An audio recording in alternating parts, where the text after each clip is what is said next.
Ora, para conseguirem fazer os exercícios propostos para a ATP de regressão linear, falta-vos, portanto, existe um vídeo para explicar como é que aplicam a função pros.lin, ou linest no inglês. A maior parte dos exercícios são cálculos que vocês facilmente conseguem fazer no Excel, com as fórmulas do Excel, mas falta-vos uma ferramenta que é conseguirem, quer para os testes estatísticos ou para os intervalos de confiança, ir buscar os valores das distribuições de probabilidade respectivas. Temos aqui os dados do exercício da TP de regressão. Já está aqui feita a função proslin, portanto a função em inglês, a proslin é linest, portanto tem os valores de y, valores de x, um para calcular a ordenada na origem, um para calcular as estatísticas da regressão e por isso gera esta matriz de dados com o declive, a ordenada na origem, os erros padrão respectivos, R quadrado, o erro padrão dos resíduos, a estatística F, graus de liberdade, soma dos quadrados da regressão, soma dos quadrados dos resíduos.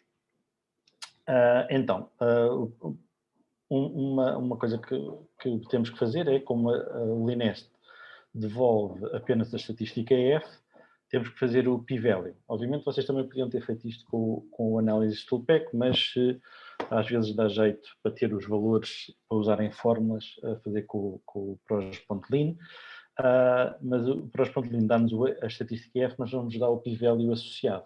Portanto, nós queremos saber a área debaixo da curva da distribuição F para valores iguais ou superiores a 900, e isso vai ser o p-value. Para obter o p-value, e isto é, o Excel tem funções para várias funções de distribuição de probabilidades, neste caso é para a distribuição F, e as funções para ler distribuições de probabilidade normalmente têm duas versões, a versão dist e a versão inv. A versão dist nós damos uma estatística da distribuição e ele dá-nos a probabilidade associada e neste caso é o dist.f.dir dá-nos a probabilidade associada na cauda direita. Portanto, a probabilidade de observar valores iguais ou superiores à estatística que nós temos. Mas, por outro lado, se nós quisermos saber o quantil da distribuição que tem nas duas caudas uma certa probabilidade, então usamos as funções inv, depois o nome da distribuição, ponto 2c, o 2c é de bicaudal, portanto tem a área nas duas caudas, que é o que se usa para os intervalos de confiança. Portanto, vem aqui a fórmula, portanto, a fórmula do dist.f.dir, se tiver o Excel em inglês, vai ser f.dist.dir, se não me engano. E o que é que ele pede? Pede o valor da estatística, é o input x, que neste caso é aqui a cell onde temos o 900,908. Depois pede os graus de liberdade, que são os do numerador, que são os graus de liberdade da soma dos quadrados da regressão, que é 1 no caso da regressão linear simples, e depois os graus de liberdade da soma dos quadrados dos resíduos, que são n-2, portanto o número de pontos menos 2, porque temos dois parâmetros, declive e ordenada na origem, para calcular o SSR. Portanto, podemos usar o valor que está na tabela do linest, que é o 7, porque temos 9 pontos, 9 menos 2 dá 7 graus de liberdade.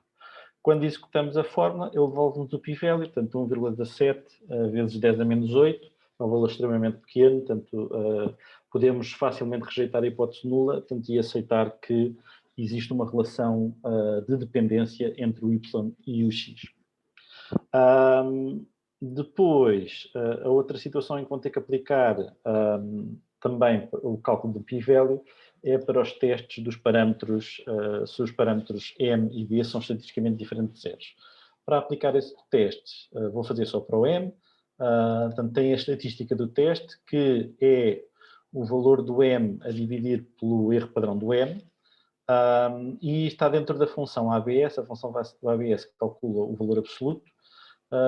Aqui neste caso não é necessário, mas quando aplicarem para o B, como o B tem um valor negativo, e a estatística ia ter um valor negativo, e isso não é impossível, a estatística pode ter um valor negativo, mas as funções do Excel, para depois lermos o p-value, para depois obtermos o p-value, só aceitam como input valores positivos. Por isso, uso normalmente o ABS antes de calcular a estatística para garantir que tenho um valor positivo da estatística. E o p-value é idêntico, porque a distribuição T é simétrica, portanto os p-values são idênticos, quer o valor da estatística seja positivo ou negativo, desde que tenha o mesmo valor absoluto. Neste caso, para calcular o p-value, vamos usar a função dist.t.2c, portanto ali era ponto dir, porque era só a cauda direita. Aqui, como quer as duas caudas, então é ponto 2c, e portanto, a função é semelhante, portanto é o dist.t.2c, vai ter como argumentos o x, que é a estatística, que vai ser este valor de 30, e só precisa de um grau de liberdade. A distribuição T de student só tem um único número de graus de liberdade, e neste caso os graus de liberdade continuam a ser os 7. Sim. Portanto, isso, portanto, dá um p-value exatamente igual ao p-value do teste F. Porque é que isto acontece, e vai acontecer sempre que fizerem, portanto, o valor do p-value do teste F vai ser sempre igual ao p-value do teste T, para o declive, não para a ordenada na origem, mas para o declive sim, porque se lembrarem do vídeo sobre o fundamento teórico da regressão, a hipótese nula do teste F é que o y é independente do x. E quando o y é independente do x, a melhor reta tem declive igual a zero. Portanto, neste caso, do teste para o parâmetro m, a hipótese nula deste teste vai ser m igual a zero. A hipótese alternativa vai ser m diferente de zero. Portanto, ambos estes testes, apesar de usarem estatísticas diferentes, funções de densidade e probabilidade diferentes, estão a perguntar exatamente a mesma coisa, que é se o m é igual a zero, o que é equivalente a dizer que o y é independente do x. Portanto, portanto, é uma observação que vai sempre acontecer. O p-value do teste F vai ser igual ao p-value do teste do m ser estatisticamente diferente de zero. Mas também vos vai ser pedido para calcular intervalos de confiança. Quando queremos calcular intervalos de confiança, precisamos de um quantil da distribuição, neste caso vai ser a distribuição T de student, que tenha nas caudas bilaterais uma probabilidade de, por exemplo, 5%, se quisermos um intervalo de confiança de 95%, que é o mais comum.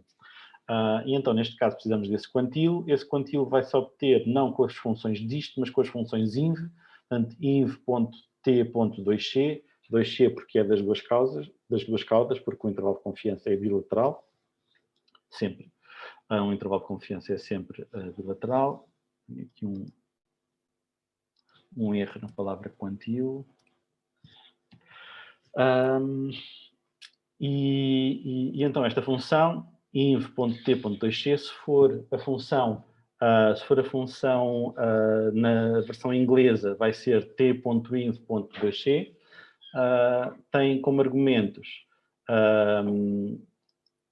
a probabilidade, portanto, o nível de significância que nós queremos para o intervalo de confiança. Portanto, esse nível de significância, se queremos um intervalo de confiança de 95%, o nível de significância, esta probabilidade vai ser 0,05. Se queremos um intervalo de confiança de 99%, esta probabilidade devia ser 0,01. E depois, os graus de liberdade, que mais uma vez usamos o número que está na tabela do Progelim. Okay? Isto dá-nos o quantil, ainda não é intervalo de confiança. Para o intervalo de confiança para o M, se lembrarem de como é que era a forma, mas é idêntica para quase todos os intervalos de confiança que podem calcular, portanto, é o valor da estimativa, que é o M.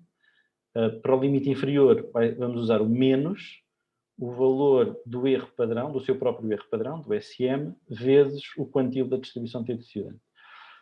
Para o limite superior, temos a estimativa, que é o M, mais o erro padrão multiplicado pelo quantil da distribuição T de student.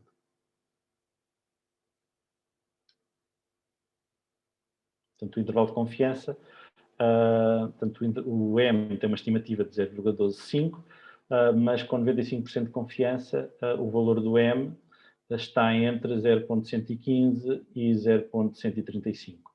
Ou seja, se nós repetíssemos esta experiência 100 vezes e calculássemos sempre o declive, em 95% das vezes deveríamos obter um declive dentro deste intervalo. Com estas funções, para calcular o p-value ou para calcular os intervalos de confiança, já vão conseguir fazer usando o Excel as perguntas todas do enunciado da TP.